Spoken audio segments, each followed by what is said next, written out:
Cowboys in Minnesota facing a one-loss Vikings team who had won 7 consecutive games by 1 score. Skol is the war cry in the Twin Cities. They were ready to go. The problem for them, so was the road team. Very early going, here comes Micah Parsons. Sack, strip, fumble, recovery. This Dallas defense was absolutely ferocious against the banged-up Vikings offensive line. That was a rough recipe. They lived in the Vikings backfield all day.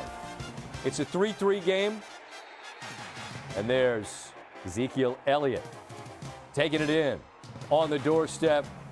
He's back after a couple of games gone due to a knee injury. Dak surveying the field, finds Tony Pollard. And there's that burst of speed that 20 has got. That's Dak's 150th career passing touchdown. It's a 20. There he is again, 11 in the backfield. Parsons gets Cousins' second sack of the day. This is Dallas in a nutshell on this Sunday. Everything they did seemed to work. Dak rolls out. See the line? This is the line to get to. They hit CeeDee Lamb. Remarkable footwork and grab. And that sets up Brett Maher from 60 yards, and he nails it. He actually made one, then they reviewed it, said, hold on, the way I made the kick, no, we got to review the catch. So he made it again. He's got the most 60-yarders in NFL history. Nobody else has made 2. He's made 4. He also had a couple of 50-plus yarders in this one, but they also scored some touchdowns. Throw it to 20.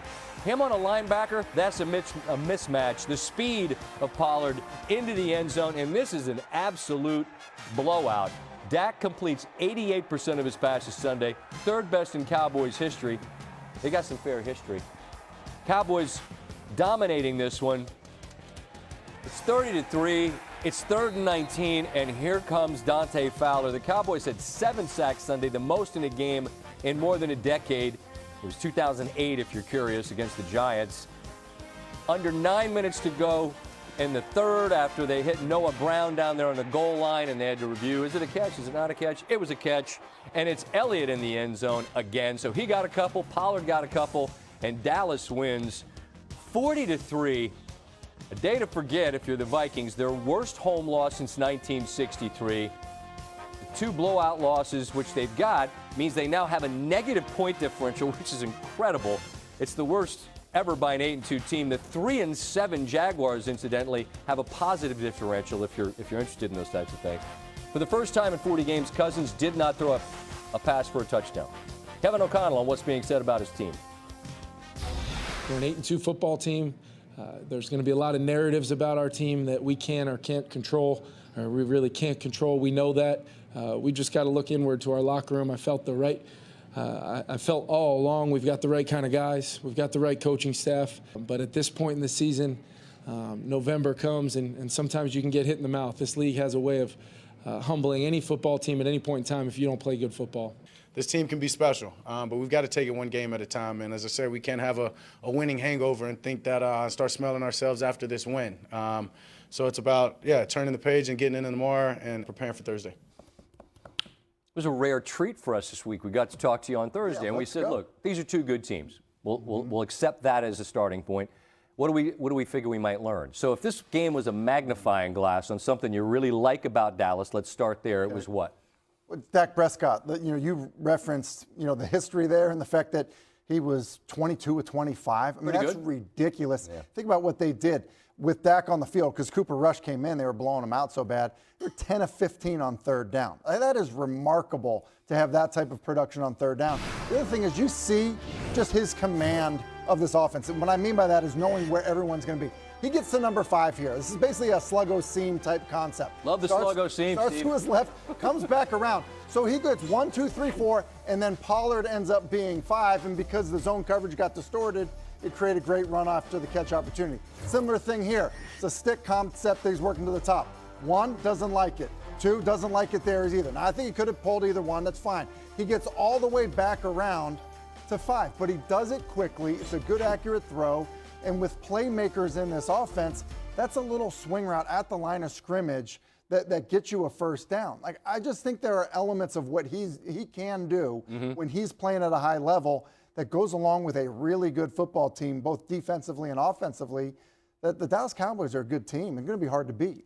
Minnesota's a good team, too. They're 8-2. But as we know, they've been winning these one-score games, and they are banged up front. How much did this game and then the concern about having a real quick turnaround, sort of, where does that leave you with them at the moment? Yeah, I have short-term concern because of that, because exactly what you said.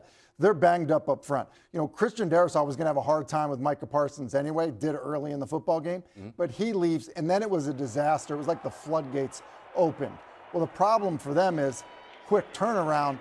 They're not going to have Darrisaw. They already said that. Have already said that for Thursday. So I think that when you look at that, that's a problem. Now, I will say this. I think their formula in terms of what they like to do, they like to run the football. They have the misdirection play-action game. Like, that's what they live in. That's what they major in.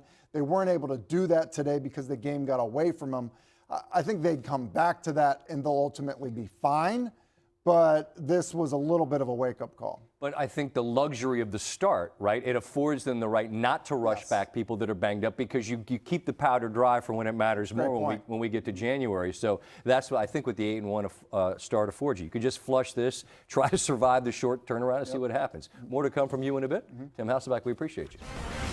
I was proud of our guys for stepping up and doing a nice job offensively that last series that they had, and defensively, the last series that the defense had. So that's big time football at the right time. We did an excellent job of bouncing back after the fumble. You know, defense ended up forcing a fumble, go down, make a couple big clutch plays. Justin made a couple huge plays. We're able to score and put the pressure on them, you know, and then, you know, to close out games against, you know, great offenses, you know, special players, you know, rushing coverage has got to come alive. You gotta rush and you got to cover at the end of games, and they made a couple more plays than we did. Because of that guy. Mahomes remains perfect in his career in divisional road games, 14-0. You think about the National Football League. Think about how competitive these games are. Think about how much they know what you're going to do. Doesn't make any difference with this dude. Since divisions were created in 1970, only one quarterback has a longer winning streak in division games. That was a fella named Joe Montana, who won 20 consecutive in his prime.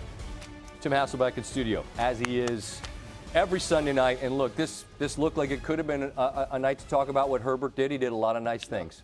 Too much time on the clock for Mahomes and the game-winning drive. And it's just vintage. I don't know what you're going to talk about. It could be any number of things. What do you got? Well, I think a lot of times we sit here and we talk about, like, man, how about that throw he made?